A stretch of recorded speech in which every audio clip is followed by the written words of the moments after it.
You're very welcome back to part two. Now, we all know that upstyling your furniture is a popular business, but we're about to find out how we can bring it to another level as we chat to Eamon Murphy of Barn Charm and find out how we can make this PVC look like copper.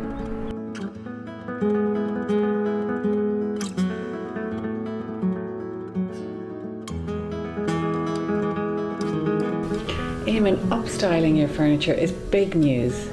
Tell us why. It's become very fashionable over the last few years. I think people liked the style that furniture was years ago and that worn, antique, rustic effect.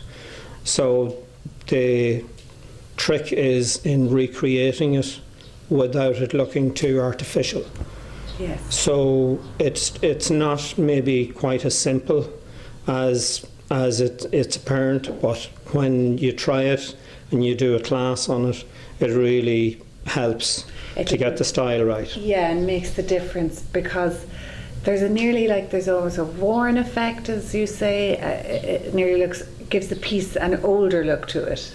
It does. Yeah. And people tend to, when they do try it themselves, they tend to overdo it. Okay. And I always recommend that less is more at the beginning.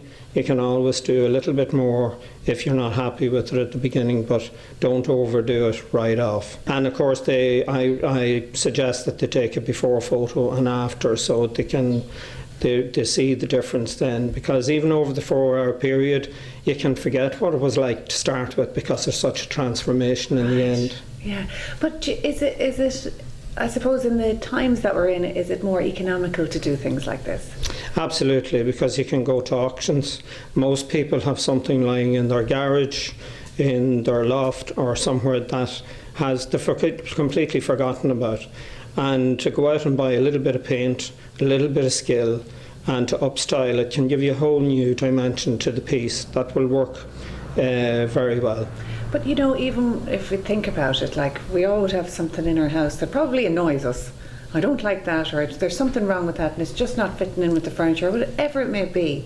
Maybe that's the answer. It is for a lot of people, because the Mexican pine, for example, was very trendy a few years ago. But when you paint it, it's totally different. It's a totally different style and lends itself quite well to being painted. And a Mexican pine, what does that? Is that a dark? No, Mexican would be, it'd be a chunkier, heavier type than what you would normally see. More knots and but rough type of pine. So it lends itself to the chalk paint style quite well. Very good. So what is the style at the minute in furniture? What's the trends?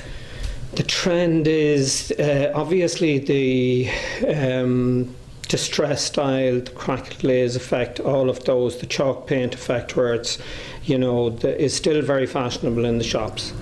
It's changing slightly. It's becoming more contemporary now, where people are going for more of a metallic look, and they're mixing those in and maybe using one of those as a statement piece in the house. Wow. But it can, in the right place with the right effect, it can look spectacular. Eamon, one of the trends is the crackle effect. Can you explain that to us? The crackle effect really is from furniture, old furniture that's been lying around in the sun, gotten a lot of weather and aged over time. And in trying to recreate that, you take, you have your base coat, whatever colour you want underneath to show through.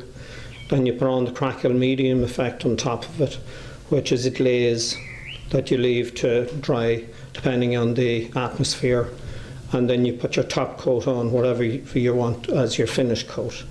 Then once you leave that for 10-15 minutes, one reacts to the other and you get this real aged old look. And then you can also, lovely, yeah. And then you can also add a little bit of coloured wax to it if you want to age it a little bit more.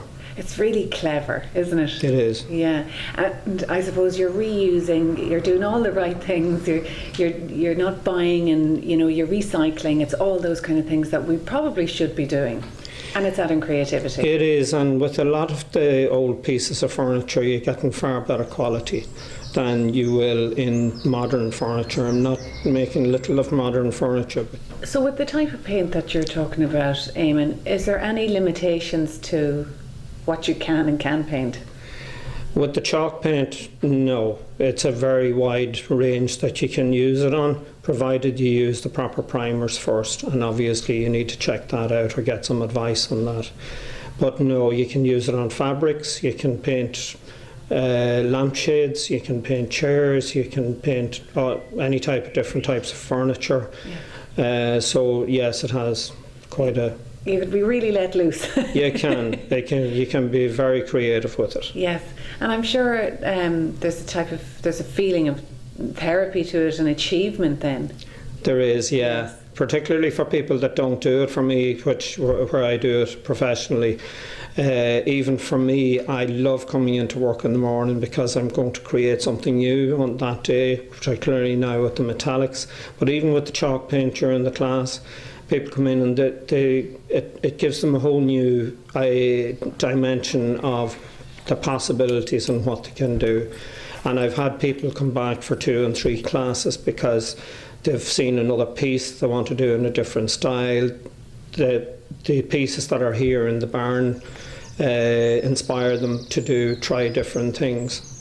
Yeah, do you know, already in my own head I'm thinking of the things that I could be doing and whatever, so it just sounds fantastic, and I'll be going home and analysing everything in the house to see what I can do next. But look, thank you so much for talking to us, Eamon. It was an eye-opener and a pleasure. You're very welcome. Thank you. Thank you.